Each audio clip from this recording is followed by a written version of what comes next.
Captain Sarah Chun stood on the bridge of the UES Defiance, watching the swirling colors of hyperspace through the main viewport. Her ship was humanity's first deep space explorer, pushing farther into the galaxy than any human had gone before. The crew of 200 brave souls had volunteered for this mission, knowing they might never see Earth again. "Captain," called Lieutenant Torres from the communications station, his voice tight with concern. "We're receiving a transmission. It's not human." Sarah felt her heart skip a beat. After 3 months in deep space, they had finally made contact with alien life. She walked over to Torres's station, her boots clicking against the metal deck. "Put it on screen, Lieutenant." The main display flickered to life, showing a face that made several crew members gasp. The being had pale blue skin, for eyes arranged in a diamond pattern, and what looked like gills along its neck. When it spoke, the words were translated by their universal translator system. "Human vessel, you have entered Galactic Council space without proper authorization. I am Commander Zekthar of the Hegemony Patrol Ship Vindication. You will immediately halt your vessel and prepare to be boarded for inspection." Sarah studied the alien's face. There was something in those 4 eyes that reminded her of bullies she had known back in school. The same arrogant assumption that everyone would simply obey without question. She had spent 20 years in Earth's space navy, working her way up from ensign to captain, and she had learned one important thing: respect was earned, not demanded. "This is Captain Sarah Chun of the United Earth Ship Defiance," she replied calmly. "We are on a peaceful exploration mission. We were not aware that this area of space was claimed by any government." Commander Zekthar's 4 eyes narrowed. "Ignorance of galactic law is no excuse, human.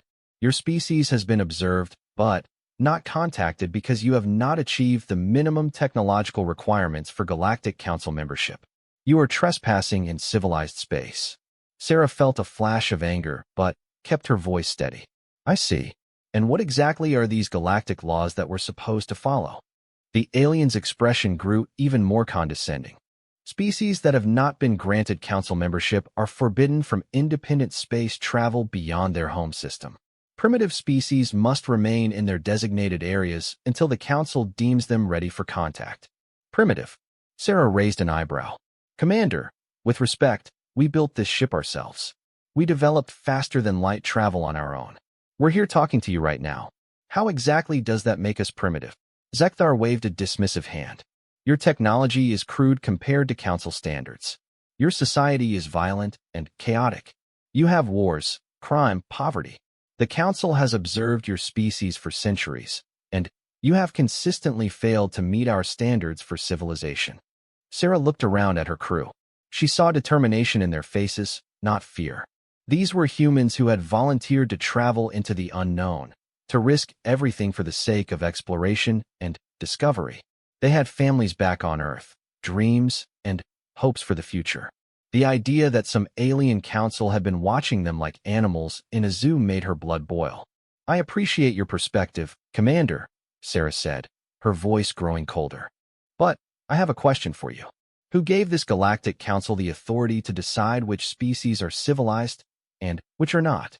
The alien seemed taken aback by the question. "The Council has maintained galactic order for over 50,000 years. We have prevented countless wars, brought peace to thousands of worlds.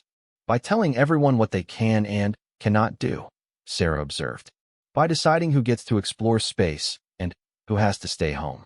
That doesn't sound like peace to me, Commander. That sounds like control." Zekthar's skin color deepened to a darker blue.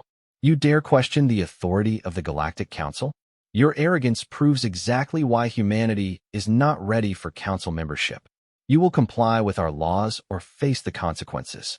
Sarah stepped closer to the screen. "And what consequences would those be exactly?" "Your vessel will be impounded. Your crew will be detained and returned to Earth. Your species will be placed under enhanced monitoring restrictions. Any future attempts to leave your home system will result in immediate military intervention." The bridge fell silent except for the soft hum of the ship's engines. Sarah could feel the eyes of her crew on her, waiting to see how their captain would respond to this threat. She thought about Earth, about the billions of humans who had no idea that their entire species was being judged by aliens who had never bothered to introduce themselves. She thought about her daughter back on Earth, a bright 12-year-old who dreamed of becoming an astronaut someday. The idea that some alien council wanted to keep humanity locked in their own solar system, to deny her daughter and billions of others the chance to explore the galaxy, made Sarah's decision easy. A slow smile spread across her face. Commander Zekthar, I want to make sure I understand you correctly. You're telling me that your Galactic Council has decided that my species isn't allowed to explore space, that we have to stay in our home system like children who aren't allowed to leave the backyard. And if we don't obey, you'll use military force against us. That is correct, Zekthar replied stiffly. These laws exist for the stability of galactic civilization. Sarah's smile widened. Well, Commander, I have a response to your galactic laws and your threats. She paused, looking directly into the alien's 4 eyes. That's cute. The effect was immediate and dramatic. Commander Zekthar's skin turned an even darker shade of blue, and his 4 eyes widened in what was clearly shock and outrage. Cute. Did you just call the supreme authority of galactic civilization cute? I did indeed, Sarah replied cheerfully. You see, Commander, humans have a bit of a history with people who try to tell us where we can and cannot go. It never ends well for the people doing the telling. She turned to her navigation officer. Helm, set course for the nearest star system. Maximum warp. Captain, her first officer, Commander Rodriguez, stepped forward. Are you sure about this? We're talking about an entire galactic government here. Sarah looked at him with complete confidence. Commander, in my experience, anyone who has to remind you how powerful they are usually isn't as powerful as they claim to be. If this Galactic Council was truly supreme, they wouldn't need to threaten a single ship to maintain their authority. On the screen, Zekthar was clearly struggling to process what had just happened. Human Captain, you cannot simply ignore galactic law. No species has ever defied the Council's authority. Well, Sarah said, settling back into her captain's chair, there's a first time for everything. Execute the jump, Helm. The stars on the view screen stretched into lines as the Defiance jumped to faster-than-light speed. Behind them, Commander Zekthar was left staring at empty space, his 4 eyes wide with disbelief. Captain, Torres called from his station. We're receiving multiple transmissions.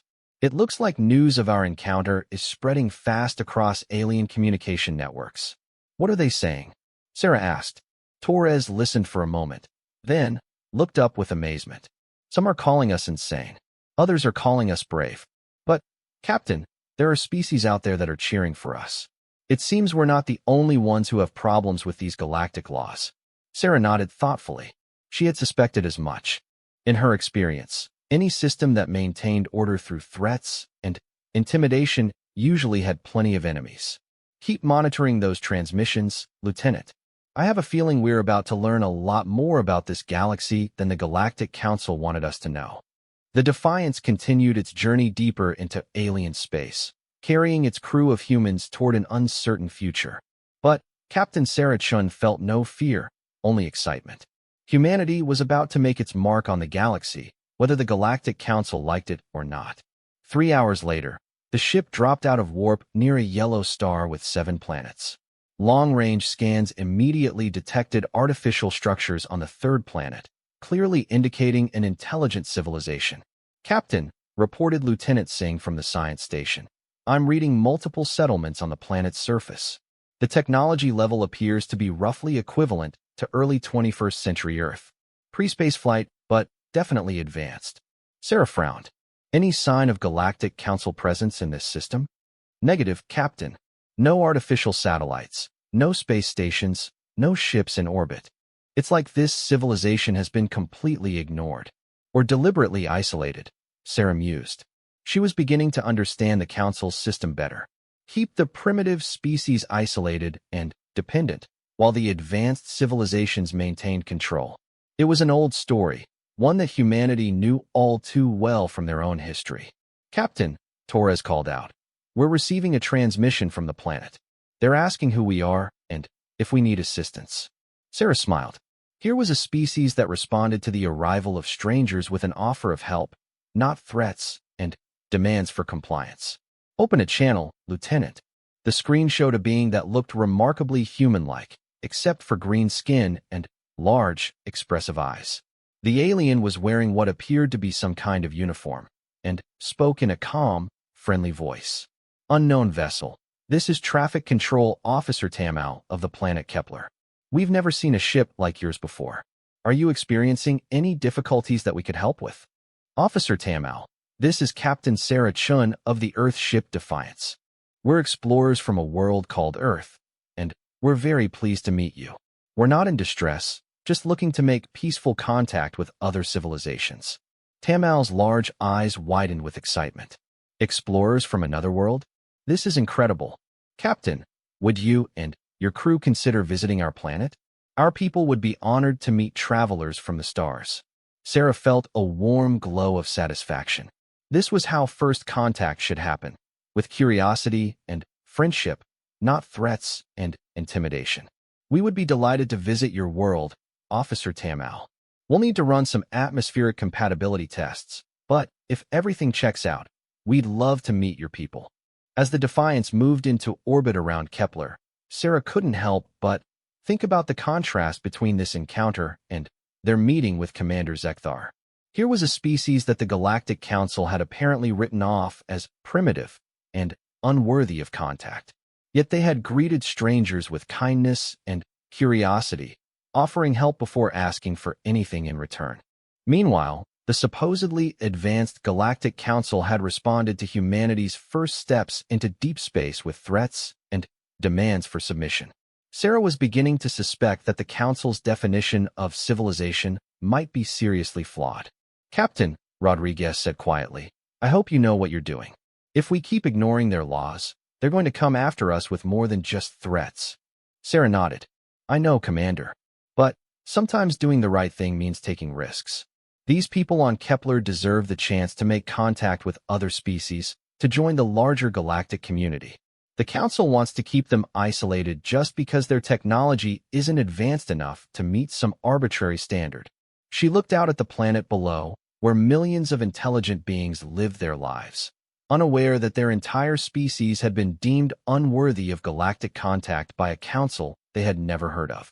We're going to change that, Sarah said firmly. Humanity didn't come this far just to follow someone else's rules about who we can and cannot meet. If the Galactic Council wants to stop us, they're welcome to try. Captain Sarah Chun materialized on the transporter pad in the capital city of Kepler, accompanied by her first officer Commander Rodriguez and Chief Science Officer Dr. Amanda Walsh. The Keplerian welcoming committee stood waiting, their green skin almost glowing with excitement. President Velterra stepped forward, a dignified woman with silver hair and kind eyes. Captain Chun, on behalf of all Keplerians, welcome to our world. This is the most momentous day in our planet's history. Sarah smiled warmly as she accepted the traditional greeting gesture, pressing her palm against the president's in a sign of peaceful intent. The honor is ours, President Velterra. Your people's kindness has already made a profound impression on us. As they toured the capital city, Sarah was struck by the civilization the Keplerian had built. Their architecture was beautiful, blending seamlessly with the natural environment. Clean energy sources powered their cities, and their people seemed genuinely happy and peaceful. Yet according to the Galactic Council, these beings weren't advanced enough to deserve contact with other species. Tell me, President Velterra, Sarah said as they walked through a magnificent park filled with sculptures and fountains. Have you ever had any contact with other spacefaring species? The president's expression grew puzzled. Other species that travel between stars? No, Captain. We have always assumed that if such beings existed, they would have contacted us by now. We've been broadcasting radio signals for over 2 centuries, hoping someone might hear us. Sarah felt a surge of anger. The Galactic Council had known about the Keplerian for centuries, had undoubtedly received their signals, and had chosen to ignore them completely. Not because they were hostile or dangerous, but because some alien bureaucrats had decided they weren't worthy of contact. Actually, Sarah said carefully, there are many spacefaring species in the galaxy. We recently learned about something called the Galactic Council that apparently governs contact between civilizations. President Velterra stopped walking, her large eyes widening. There are others? And there's a galactic government? Why haven't they contacted us? Dr. Walsh, who had been scanning the local environment with her tricorder, looked up with barely concealed disgust. Because they've decided your species isn't advanced enough yet. They have laws that prevent contact with civilizations that don't meet their technological requirements. The president looked stunned. But, we've achieved nuclear fusion. We're working on our first faster-than-light drives. We've ended poverty and war on our world. What more could they want? Submission, Sarah said bluntly. From what we've seen, the Council's main requirement seems to be that species accept their authority without question. As they continued the tour, Sarah learned more about Keplerian society. They had indeed eliminated war and poverty, had developed sustainable technology that worked in harmony with their environment, and had created a democratic government that actually represented all their people. By any reasonable standard, they were more advanced than many civilizations that were probably council members. President Valterra, Sarah said as they sat down for a formal dinner, would your people be interested in establishing formal diplomatic relations with Earth? The president's eyes lit up. Captain, nothing would make us happier. To know that we're not alone in the universe, that there are others who share our values of peace and exploration, it's like a dream come true. Even if it means defying this galactic council. Rodriguez asked pointedly. President Valterra was quiet for a moment. Then, her expression grew firm. Commander, my people have waited for centuries to make contact with another intelligent species. If there are beings out there who want to deny us that right simply because they disapprove of our technology level, then, perhaps their opinion isn't worth considering. Sarah grinned. She was beginning to really like the Keplerian. The next morning, as they prepared to return to the Defiance, President Valterra approached Sarah with a serious expression. Captain, there's something you should know. We've been monitoring galactic communications, and there are reports of council ships moving in this direction.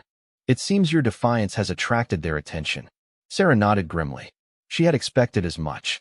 How long do we have? Perhaps 6 hours before they reach this system, the president replied. Captain, you should leave. We don't want to be responsible for bringing the council's wrath down on your people. With respect, Madam President, Sarah said firmly, we don't abandon our friends. If the council wants to threaten peaceful beings who are guilty of nothing more than wanting to explore the galaxy, then they're going to have to go through us first. Back aboard the Defiance, Sarah called her senior staff together for an emergency meeting. The holographic display showed the tactical situation. 3 council ships approaching fast, each one significantly larger than the human vessel. Captain, Chief Engineer Thompson said nervously, our weapons are designed for defense against asteroids and space debris, not military combat. Those council ships outgun us significantly. Sarah studied the display thoughtfully. What about their technology, Dr. Walsh? Any weaknesses we can exploit? Dr. Walsh consulted her datapad. Their ships appear to be heavily standardized. Same shield frequencies, same weapon types, same tactical systems. It's like they use the exact same design for everything. Interesting, Sarah mused. No innovation, no adaptation. Just rigid adherence to established patterns. Captain, Torres reported from his station, we're receiving a transmission from the Council fleet. On screen, a new alien appeared, this one with red scales and 6 arms. His expression was one of barely controlled fury. Human vessel, this is Fleet Admiral Corkson of the Galactic Council Defense Force. You have violated multiple sections of galactic law. Surrender immediately and prepare to be escorted back to your home system. Fleet Admiral, Sarah replied calmly. This is Captain Chun. We're currently engaged in peaceful diplomatic contact with the Keplerian people. I see no reason to surrender for the crime of making friends. Corkson's scales seemed to darken. The Keplerian are a restricted species under Council protection. Contact with them is forbidden until they achieve proper technological advancement. Protected from what exactly? Sarah asked. From making friends? From learning about the galaxy? From making their own choices about who they want to talk to? Protected from contamination by inferior outside influences, the Admiral snapped. The Council's wisdom has maintained galactic stability for millennia. Sarah felt her temper rising. Inferior? Admiral, in the past day I've seen a civilization that has eliminated war, poverty, and environmental destruction. They've built a society based on peace and cooperation. What exactly makes them inferior to Council species? They lack the technological sophistication and Political unity required for council membership, Corkson replied stiffly. Political unity meaning they refused to bow down to council authority, Sarah translated. I think I understand your system now, Admiral. It's not about advancement or civilization at all. It's about control.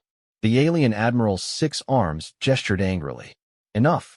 You will cease this illegal contact immediately or face the consequences of your defiance. Sarah stood up from her captain's chair, her decision made. Admiral Corkson, let me explain something to you about humans. We have a saying, give me liberty or give me death. It means we'd rather die free than live as slaves. Your council seems to think they can treat entire species like children who need permission to explore the galaxy. She stepped closer to the screen, her voice growing harder. You want to know what I think of your precious galactic laws? The same thing I told your commander Zekthar. That's cute. The effect on Admiral Corkson was even more dramatic than it had been on Zekthar. His scales shifted through several colors before settling on a deep, angry purple. You arrogant primitive. Your species will be placed under permanent isolation restrictions. Any human vessel that leaves your solar system will be destroyed without warning. Is that a threat, Admiral? Sarah asked sweetly. It's a promise, human. Sarah smiled. Good. Because humans have another saying. Speak softly and carry a big stick. The problem is, Admiral, you're speaking very loudly, which makes me wonder how big your stick actually is. She turned to her tactical officer. Lieutenant Morrison, target their lead ship's shield generators. Morrison looked shocked. Captain, they outgun us 3-1. They outgun us, Sarah agreed. But do they outthink us? Let's find out. Fire when ready. The Defiance's modest weapons array lanced out, striking the Council flagship's shield grid. The alien shields absorbed the impact easily, but Sarah wasn't trying to do damage. She was gathering information. Dr. Walsh, analysis? The science officer was studying her readings with growing excitement. Captain, their shields are incredibly powerful, but completely inflexible.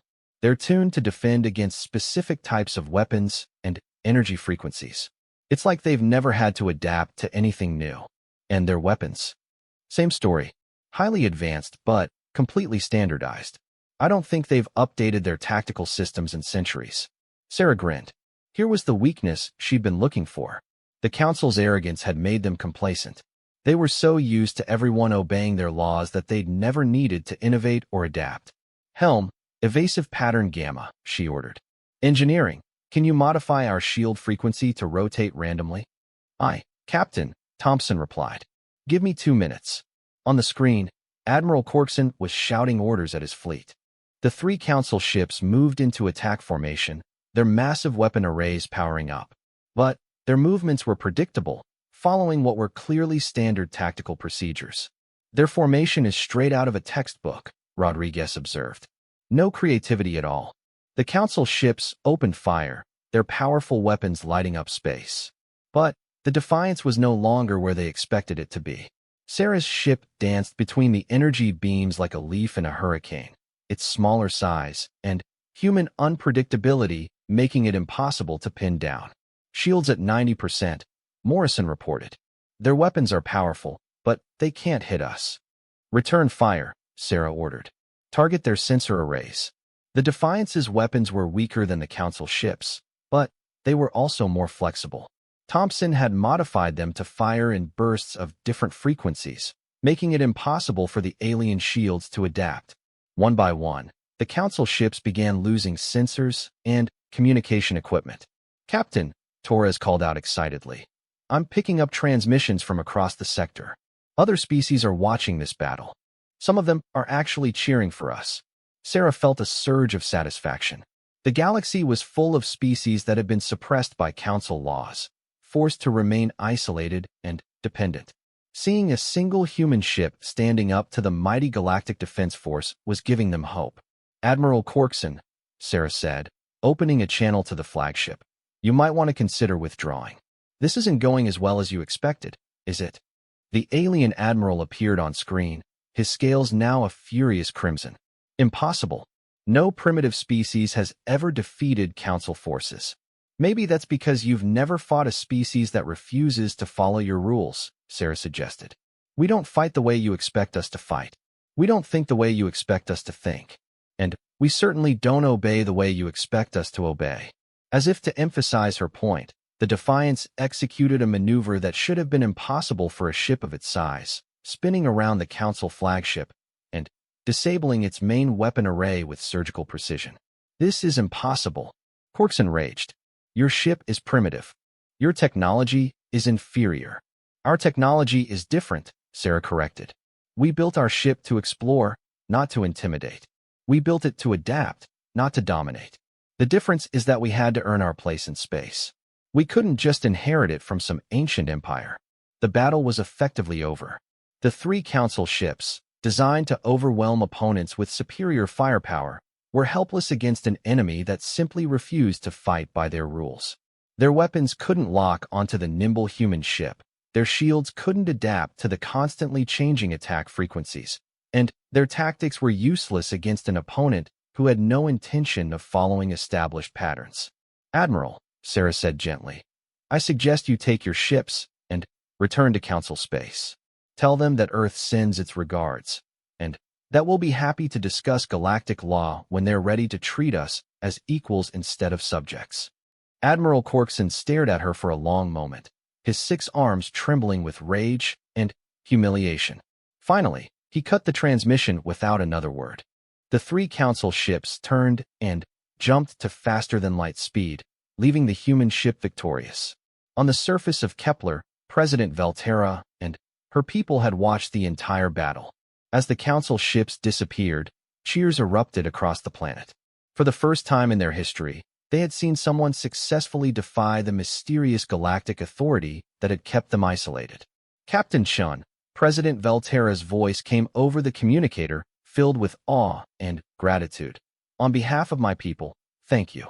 You've shown us that the galaxy is bigger than we ever imagined, and that freedom is worth fighting for. Sarah smiled as she looked out at the stars. The battle was won, but the war was just beginning. Word of humanity's defiance would spread across the galaxy, and other species would start to question the Council's authority. Change was coming, whether the Council liked it or not. 3 weeks after the battle at Kepler, Captain Sarah Chun stood in the Defiance's briefing room, studying reports from across the galaxy. News of humanity's victory over the Council fleet had spread faster than anyone expected, and the results were both exciting and terrifying. Captain, Dr. Walsh said, looking up from her data pad, I've confirmed contact with 17 different species in the past week alone. All of them want to establish diplomatic relations with Earth. 18 now. Torres added as he entered the room. The Valdorian Collective just sent another message. They're offering to share their advanced manufacturing technology in exchange for military cooperation. Sarah frowned. Military cooperation? We're explorers, not conquerors. That's not how the galaxy sees us anymore. Commander Rodriguez said grimly. Word has spread that a single human ship defeated 3 Council vessels. Every oppressed species in the galaxy thinks we're some kind of military superpower. The irony wasn't lost on Sarah. Humanity had come to the stars seeking peaceful exploration and scientific discovery.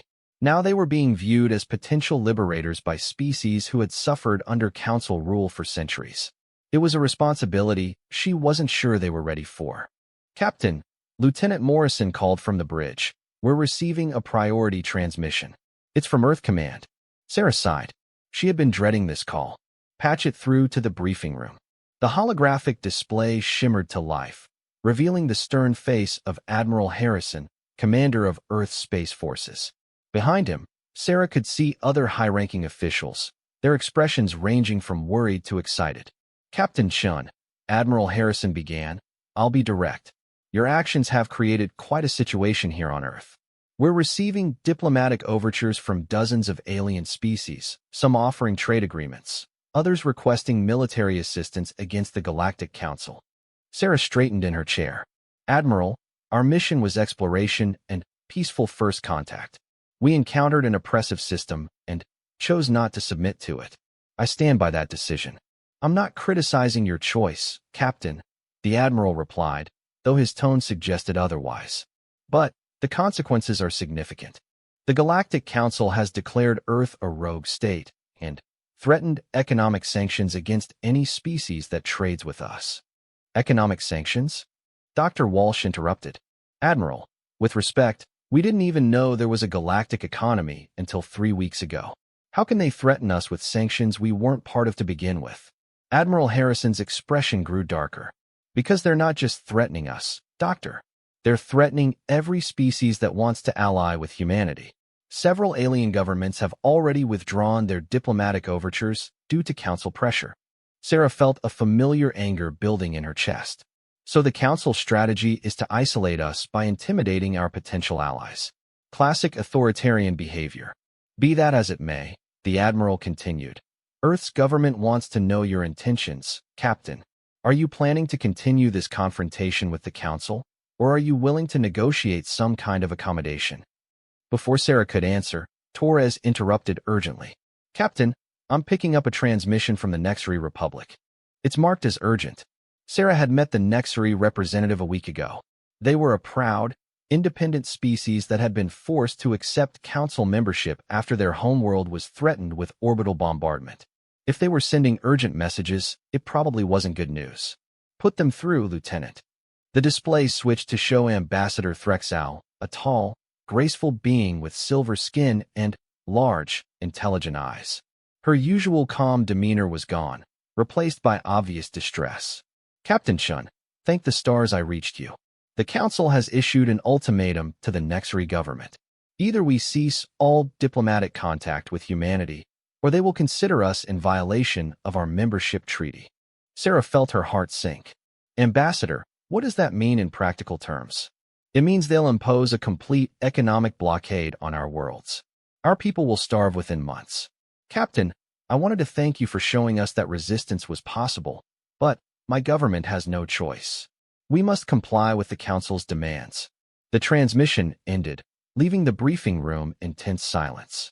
Sarah stared at the blank display, feeling the weight of responsibility settling on her shoulders. By defying the Council, humanity had inspired hope in oppressed species across the galaxy.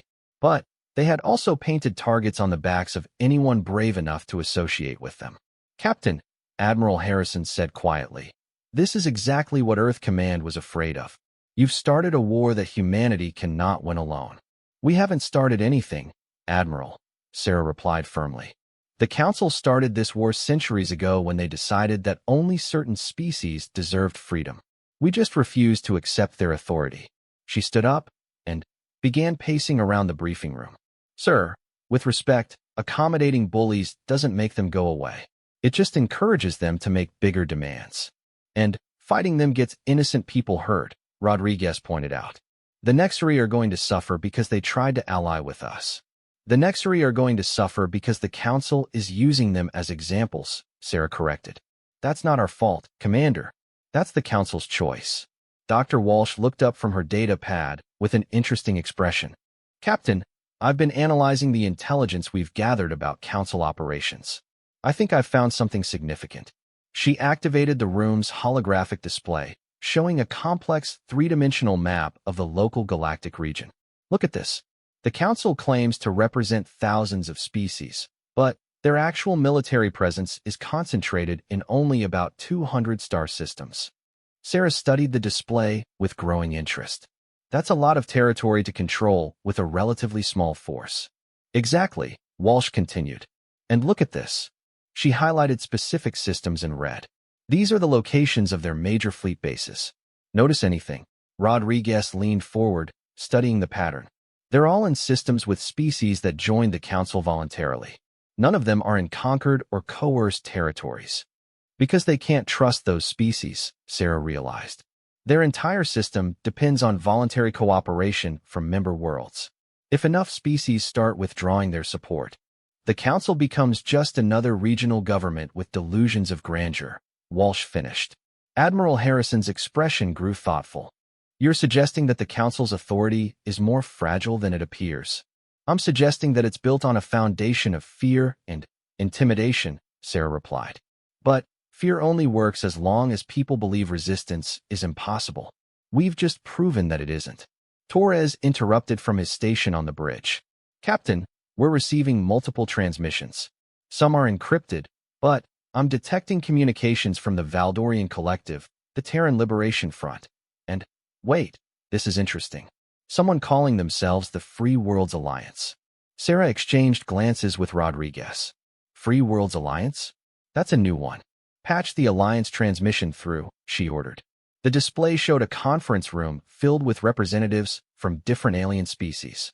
At the center sat a being Sarah didn't recognize, humanoid but with blue fur and distinctive pointed ears. Captain Shun, I am Commander Ivanal of the Altarian Defense Force. I represent a coalition of 37 species that have declared independence from Galactic Council authority. We call ourselves the Free Worlds Alliance, and we would like to propose a formal alliance with Earth. Sarah felt her pulse quicken. 37 species was a significant number, especially if they were willing to openly defy the Council. Commander Ivanal, we're honored by your proposal. But I should point out that Earth is just one world with limited military capabilities. The alien commander smiled, revealing sharp canine teeth. Captain, you misunderstand your significance. You have done something that we thought impossible. You defeated Council forces in open combat. But, more than that, you proved that defiance is possible. He gestured to the other beings in the conference room. Each of our species has suffered under Council rule. Some of us have been forced to suppress our own technological development to avoid surpassing Council members. Others have been denied access to trade routes or scientific exchanges. All of us have been treated as second-class citizens in our own galaxy. Until now, added another being, this one with green scales and 4 arms. Your victory at Kepler has changed everything, Captain. Species across the galaxy are beginning to remember what freedom feels like. Sarah looked around the briefing room at her officers. She could see the same mixture of excitement and apprehension in their faces that she felt herself. They had come to space to explore and discover. Instead, they had apparently sparked a galactic revolution. Commander Ivanal, Sarah said carefully, what exactly are you proposing? A mutual defense agreement, the Altarian replied. The Council will undoubtedly try to crush our alliance before it can grow stronger. Individually, we might be able to resist for a while, but together we could build something that could stand against their entire fleet. Captain, Admiral Harrison interjected from Earth. I need to remind you that you don't have the authority to negotiate military alliances on behalf of Earth. Sarah nodded. The Admiral is correct, Commander. Any formal alliance would need to be approved by Earth's government. But I can tell you that humanity has never turned its back on those seeking freedom. Commander Ivanal's expression grew grave. Captain, I must be honest with you. The Council is not going to accept the existence of our alliance. They're already mobilizing a massive fleet to crush the rebellion before it spreads further. How massive?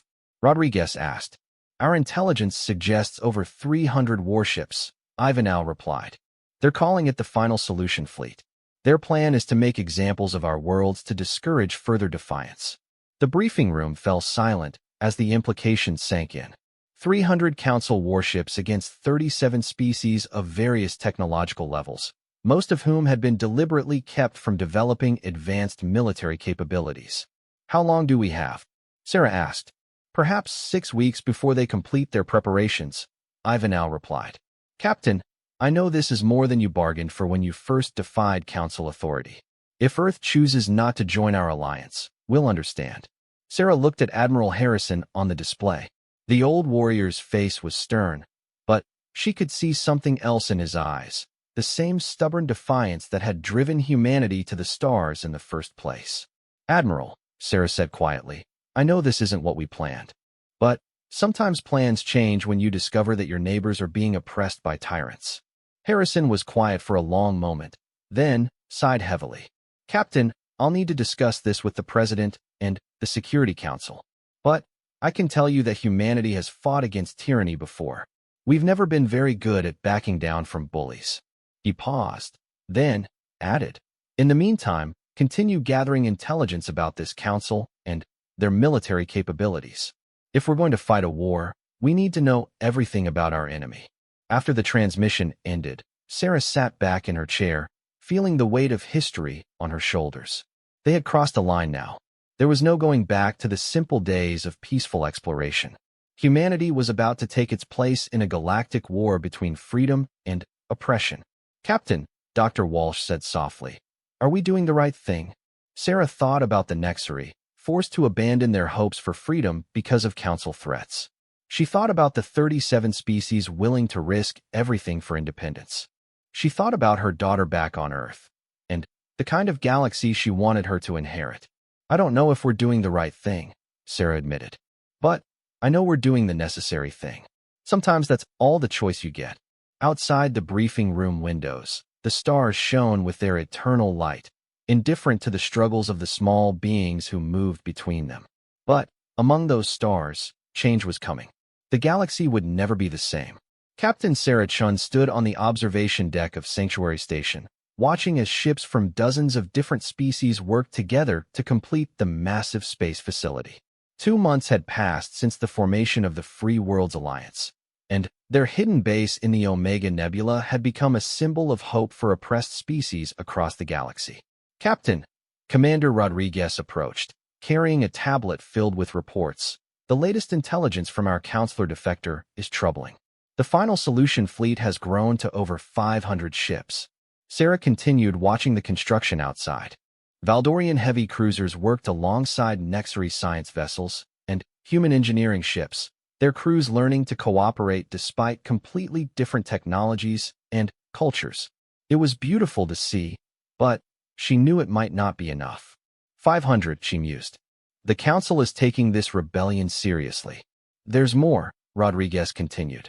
Our spy network reports that the Council has issued what they're calling the Extinction Protocol. Any species that doesn't immediately surrender and submit to enhanced monitoring will be completely destroyed. No colonies left alive, no survivors. Sarah felt a chill run down her spine.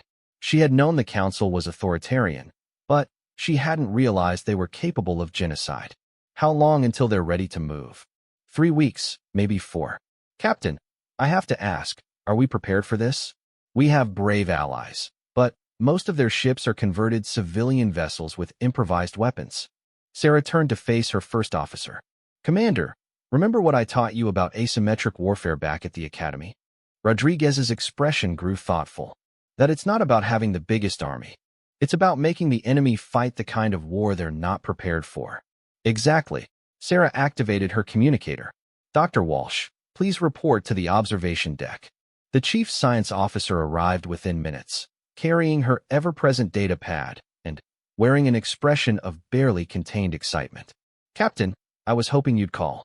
I've been analyzing the Council fleet compositions, and I think I've found something significant. She activated a holographic display showing detailed schematics of Council warships. Look at this. Every single ship in their fleet uses the same basic design principles. Same power systems, same shield technology, same tactical systems. We knew they were standardized, Rodriguez observed. That's how we beat them at Kepler. Yes, but it goes deeper than that, Walsh continued enthusiastically. I've been studying wreckage from the ships we damaged, and I've discovered something amazing. Their entire fleet operates on a centralized command network. Sarah felt a spark of interest. Meaning what exactly? Meaning their ships don't operate independently. They're all connected to a central command system that coordinates their movements, tactics, and target selection. It's incredibly efficient for large-scale operations, but it creates a massive vulnerability, Sarah finished.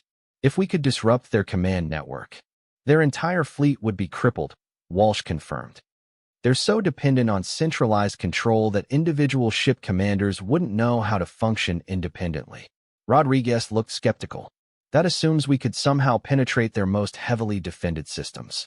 The command network would be protected by layers of encryption and security protocols.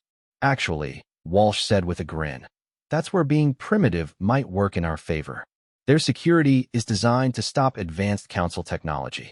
But our systems are so different that their security protocols don't recognize them as threats. Sarah studied the schematics, her mind racing with possibilities. Dr. Walsh, how small could we make a device capable of disrupting their network? With our current technology? About the size of a briefcase. But, Captain, getting it close enough to their command ship would be almost impossible. We'd need to get within a few kilometers of their flagship. What if we didn't have to get it close? Sarah asked. What if we could get it inside? She turned to Rodriguez. Commander, remember the intelligence reports about Council boarding procedures? How do they handle captured vessels? Rodriguez consulted his tablet. Standard protocol is to bring captured ships aboard their command vessels for detailed analysis. They want to understand the technology of any species they conquer. Sarah's smile grew wider. And they'd especially want to understand human technology, since we're the ones who started this rebellion. Captain, Rodriguez said slowly, please tell me you're not thinking what I think you're thinking. I'm thinking that the Council's arrogance might be their downfall, Sarah replied. They're so confident in their superiority that they'd never suspect a primitive species like humanity could threaten their most advanced systems. Dr. Walsh was already working furiously on her data pad. If we could modify a shuttlecraft to look damaged, make it appear to be escaping from a battle, the Council would definitely want to capture it intact. And hidden inside would be our network disruption device, Sarah concluded. Once it's aboard their flagship, we activate it, and their entire fleet loses coordination. Rodriguez still looked worried. Captain, this plan has about 1,000,000 ways it could go wrong. What if they detect the device? What if they don't take the bait? What if the disruption doesn't work as well as we hope? Then, we die fighting for freedom instead of living as slaves, Sarah said simply. Commander, I learned something about the Council from our encounters with them. They think like bureaucrats, not like warriors. They follow procedures and protocols because that's how they've maintained control for thousands of years. She gestured toward the busy construction outside. But we think like survivors. Humans had to fight for everything we've achieved. We learned to be creative, to adapt, to find solutions that others couldn't imagine. The communicator on Sarah's belt chirped. Captain Chun to the command center immediately. Priority 1. Sarah and her officers hurried to the station's command center, where Alliance military leaders from dozens of species were gathered around a massive holographic display. Commander Ivanal looked grim as he gestured to the tactical readout. Captain Chun, our scouts have detected the Council fleet movement. They're advancing faster than expected. The final solution fleet will reach Free World's territory in 2 weeks. Sarah studied the display. The Council force was massive, hundreds of warships arranged in perfect formation, moving through space like a mechanical swarm. At the center of the formation was a ship larger than anything she had ever seen. Is that their command vessel? She asked. The Eternal Dominion, confirmed Admiral Karath of the Valdorian fleet. It's the most powerful warship ever built. 50 kilometers long, armed with enough firepower to destroy an entire planet. Sarah felt her confidence waver for a moment. The sheer scale of what they were facing was overwhelming. The Free World's alliance had managed to assemble about 60 warships, most of them converted civilian vessels with limited combat capabilities. Against 500 Council warships led by a superdreadnought, their chances seemed impossibly small. Captain, Commander Ivanal said quietly, several of our member species are reconsidering their participation in the alliance. The Torvan Republic has already withdrawn their forces. Sarah nodded, understanding their fear. These species had families and homeworlds to protect. Asking them to fight a hopeless battle against overwhelming odds was perhaps asking too much. What about the rest of you? She asked the assembled commanders. Admiral Karath spoke for the group. Captain, we've all suffered under Council rule for centuries. Our children have grown up believing that freedom was impossible, that the strong would always dominate the weak. You humans showed us that defiance was possible. He paused, his 4 eyes reflecting determination. We would rather die fighting for freedom than live another day under Council oppression.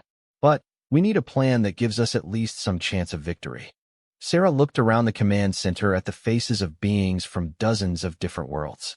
They had different skin colors, different numbers of eyes and limbs, different cultures and beliefs.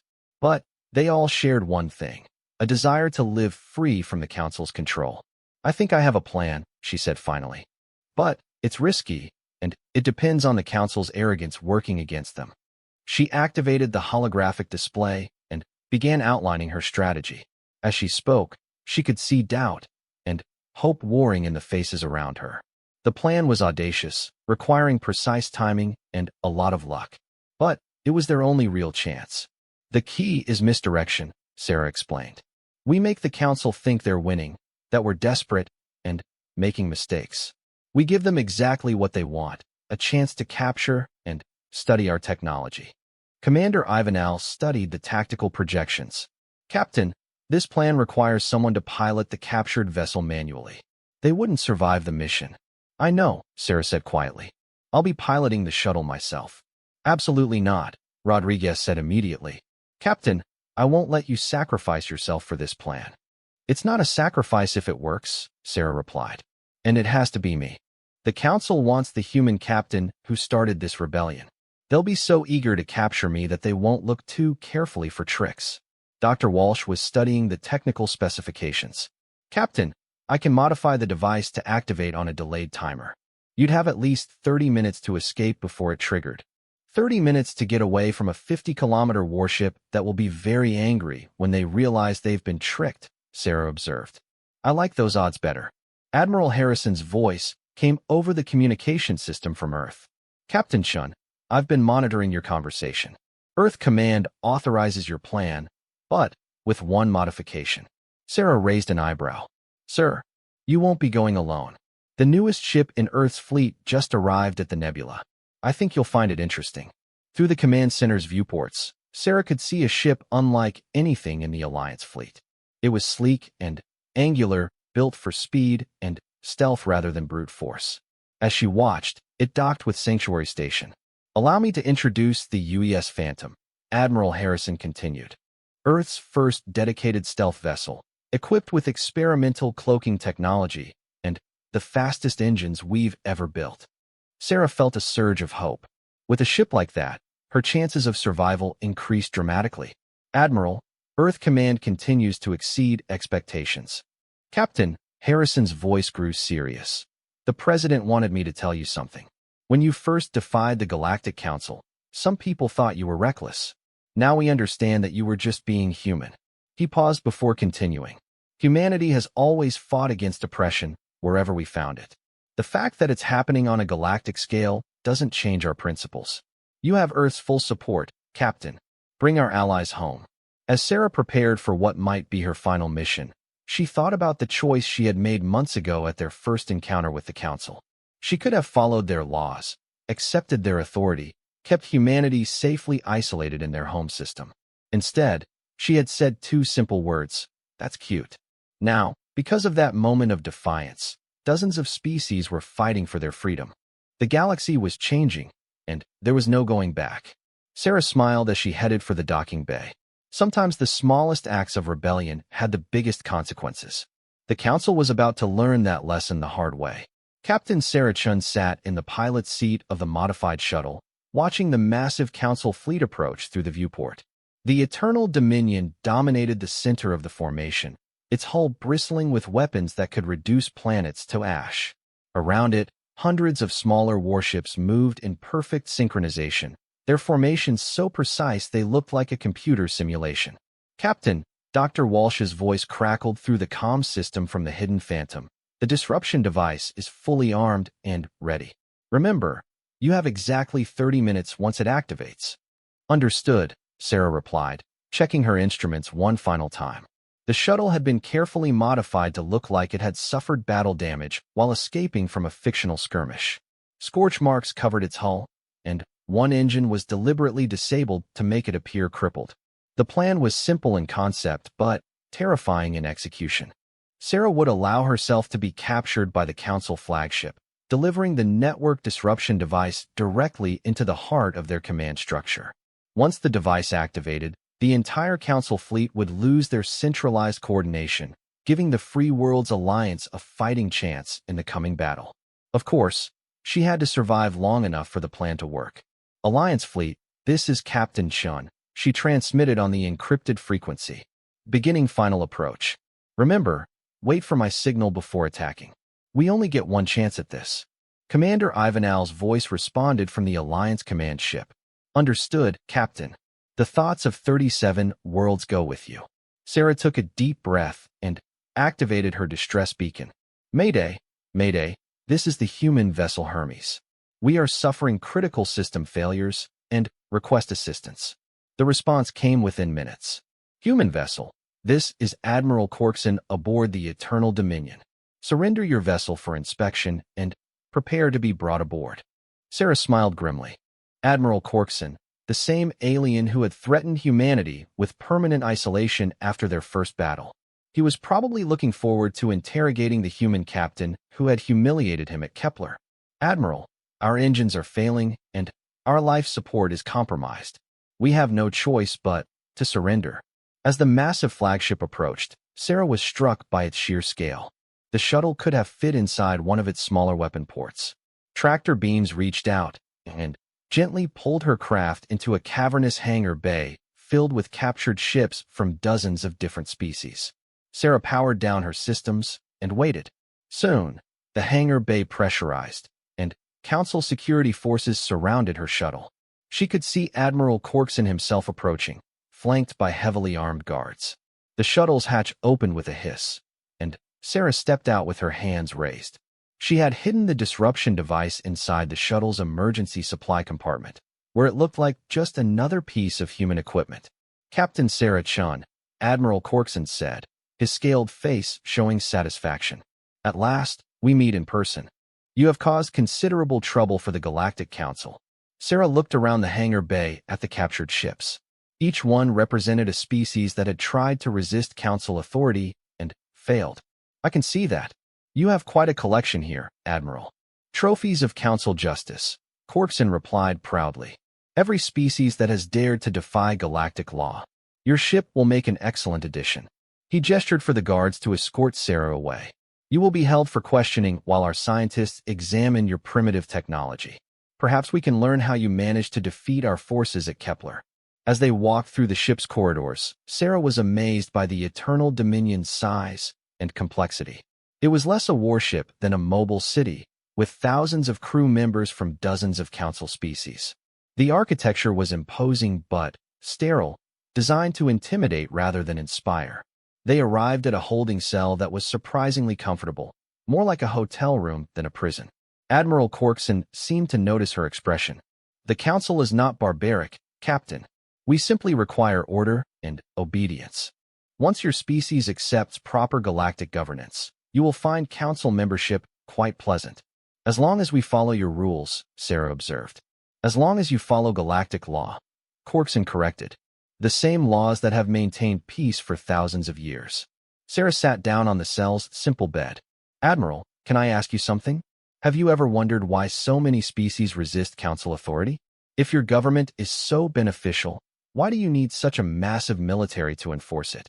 Corkson's expression grew cold. "Because some species are too primitive to understand the benefits of civilization. They cling to outdated concepts like independence and self-determination." "Outdated concepts," Sarah repeated. "Is that what you call freedom?" "Freedom is chaos," the Admiral replied firmly. "Freedom is war, suffering, and disorder. The Council brings stability." "The Council brings control," Sarah corrected. "There's a difference." Admiral Corkson studied her for a moment, then shook his head. "You humans are exactly as our xenopsychologists predicted. Aggressive, stubborn, incapable of accepting authority. It's why your species was classified as unsuitable for contact." After he left, Sarah lay on the bed and checked her watch. The disruption device would activate in 23 minutes. She hoped the Alliance fleet was in position and ready to take advantage of the chaos that was about to unfold. Meanwhile, in the ship's computer core, the device had been carefully placed among the captured human equipment. To Council scanners, it looked like a standard data storage unit. The Eternal Dominion's automated systems had already connected it to their network for analysis. Dr. Walsh had done her job perfectly. The device was now integrated into the Council's command network, waiting for its activation signal. On the bridge of the Eternal Dominion, Admiral Corkson studied the tactical display showing his fleet's positions. 500 warships in perfect formation, ready to crush the rebellion that had dared to challenge Council authority. "Admiral," his tactical officer reported, "our scientists have completed their initial analysis of the captured human vessel. The technology is indeed primitive, but it shows unexpected innovation in several areas." "Irrelevant," Corkson replied. "We are here to end this rebellion, not to admire inferior engineering. Signal the fleet to advance to the nebula. It's time to show these free worlds the price of defiance." The Council fleet began moving toward the Omega Nebula, where Alliance scouts had reported the rebels were hiding. Courtson felt confident in his victory. The Alliance had perhaps 60 ships against his 500. It would be a massacre. What he didn't know was that the Free World's fleet was no longer hiding in the nebula. While his attention was focused on capturing the human captain, the Alliance had repositioned itself along his fleet's route, waiting in the shadows of asteroids and debris fields. 15 minutes until activation. Sarah stood at the small window in her cell, watching Council crew members go about their duties. They moved with mechanical efficiency, following procedures that had probably been unchanged for centuries. There was no creativity in their actions, no spontaneity, no sign of the independent thinking that drove human innovation. They were perfect servants of a system that valued obedience above all else. It made them strong, but it also made them predictable. 10 minutes. On the Alliance command ship, Commander Ivanal watched his sensor displays nervously. The Council fleet was approaching their position, but there was still no signal from Captain Chen. If the disruption device failed to activate, the Alliance fleet would be facing impossible odds. Commander, his sensor officer reported. The Council fleet is maintaining perfect formation. No sign of communication disruption. Ivanal gripped the arms of his command chair. Everything depended on the success of the human captain's desperate plan. 5 minutes. Sarah checked her watch one final time. Soon, the device would activate, and chaos would erupt throughout the Council fleet. She had to be ready to escape in the confusion. The Phantom was waiting, cloaked and hidden among the asteroids, ready to extract her if she could reach the shuttle bay. 3 minutes. Admiral Courtson was reviewing battle plans when his communications officer called out urgently. Admiral, I'm detecting some kind of interference in our command network. It appears to be spreading through the entire fleet. Courtson frowned. Technical malfunction? Unknown, sir. The interference is unlike anything in our databases. 2 minutes. Sarah moved to the door of her cell, knowing that security systems throughout the ship would soon malfunction. The Council's reliance on centralized control was about to become their greatest weakness. 1 minute. Dr. Walsh's device activated with a silent pulse of energy that spread through the Council network like a virus. Within seconds, command computers across the entire fleet began receiving conflicting orders, false sensor data, and system errors. On the Eternal Dominions bridge, chaos erupted as displays flickered and alarms began sounding. Admiral, the tactical officer shouted over the noise. We're losing network connectivity across the fleet. Courtson stared in disbelief as his perfectly coordinated armada began to fall apart. Ships drifted out of formation as their navigation systems received conflicting data. Weapons systems powered down as safety protocols activated randomly. Communications became a cacophony of confused voices asking for orders that could no longer be transmitted. How is this possible? Courtson demanded. Unknown, sir. The entire network is compromised. In her cell, Sarah felt the ship shudder as automated systems began shutting down. The lights flickered, and she heard the distinctive sound of magnetic locks disengaging. The door to her cell slid open. She ran through corridors filled with confused Council personnel, heading for the hangar bay where her shuttle waited. Behind her, she could hear Admiral Courtson's voice over the ship's failing communication system, trying desperately to restore order to his fleet. All ships, maintain formation. Switched to independent navigation. But it was too late. The Council fleet had become so dependent on centralized control that individual ship commanders had forgotten how to operate independently. Without constant updates from the command network, they were helpless. Sarah reached the hangar bay to find it in chaos. Security guards were trying to restore power to the magnetic containment fields while technicians ran diagnostics on failing systems. In the confusion, no one paid attention to one human woman running toward a damaged shuttle. She reached her craft and activated the emergency systems. The shuttle lifted off just as the hangar bay's security systems came back online. Laser cannons swiveled to target her, but their targeting computers were still receiving corrupted data from the compromised network. Sarah flew her shuttle through the Eternal Dominion's defensive grid, dodging weapons fire that was more random than aimed. Behind her, the massive flagship was beginning to list to one side as its navigation systems failed. Phantom, this is Chun. She transmitted on the encrypted frequency. Package delivered successfully. Request immediate pickup. Acknowledged, came Dr. Walsh's reply. We're moving to intercept. The UES Phantom materialized seemingly from nowhere, its cloaking device disengaging as it matched course with Sarah's shuttle. Docking clamps secured her craft to the larger ship just as Council fighters began launching from the disabled fleet.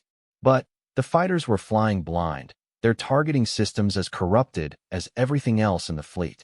They fired wildly into space, unable to coordinate their attacks or even communicate with each other effectively. Alliance fleet, this is Captain Chun, Sarah transmitted on the battle frequency. The package has been delivered. Council command network is down. Execute Operation Freedom. Across the battlefield, 60 Alliance ships emerged from their hiding places and attacked the crippled Council fleet. What should have been an impossible battle became a rout as the Alliance forces coordinated their attacks against enemies who could no longer coordinate their defenses. Commander Ivanal led the charge in his flagship, targeting Council command vessels whose crews were too confused to mount effective resistance. For 37 worlds, he shouted over the battle communications. For freedom. The Battle of Omega Nebula lasted only 6 hours. When it was over, the mighty Final Solution fleet had been completely destroyed or captured. The Eternal Dominion itself drifted helplessly in space, its massive bulk now a monument to the failure of tyranny. On the bridge of the Phantom, Sarah watched the aftermath of the battle through the viewports. Rescue ships were already moving among the wreckage, saving Council crew members whose only crime had been following orders. Captain Dr. Walsh said, joining her at the viewport. Initial reports suggest we've captured over 200 intact Council vessels. With their technology and our tactics, the Free Worlds Alliance just became a major galactic power. Sarah nodded, but her expression was thoughtful rather than triumphant. The question is what we do with that power, Doctor. We fought this war to preserve freedom, not to build another empire. What happens now? Rodriguez asked. Sarah smiled as she watched Alliance ships working together to rescue survivors and salvage useful technology. Beings from dozens of different species, cooperating freely because they chose to, not because they were forced to. Now we prove that the galaxy can be governed by cooperation instead of control, she said. We show the surviving Council worlds that freedom doesn't mean chaos. And we make sure that no species ever again has to ask permission to explore the stars. In the weeks that followed, news of the Alliance victory spread throughout the galaxy. Dozens of Council member worlds declared independence, while others demanded democratic reforms. The rigid system that had controlled galactic civilization for millennia began to crumble. The Galactic Council still existed, but it was no longer the supreme authority it had once been. It had become just another government among many, forced to negotiate and cooperate rather than dictate and control.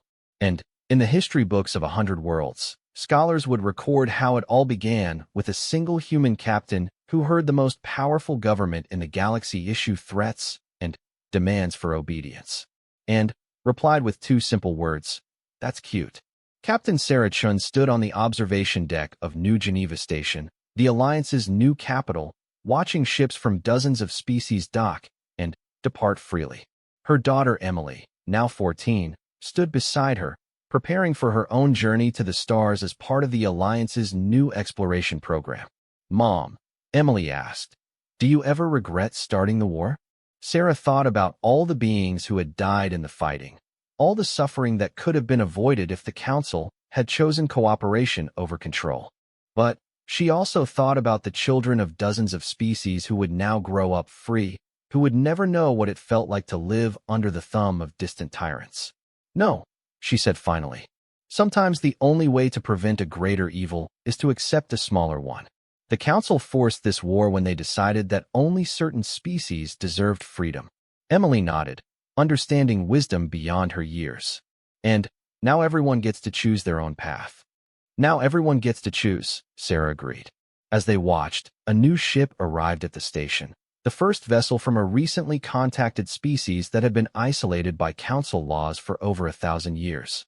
They had built their ship themselves, designed it according to their own aesthetic principles, and traveled to New Geneva to join the galactic community as equals. Sarah smiled as she remembered Admiral Corkson's words about freedom being chaos. Looking at the busy, vibrant, wonderfully chaotic scene outside the station. She couldn't help but think that chaos looked pretty good compared to the sterile order of tyranny. The galaxy was free, and it was just getting started.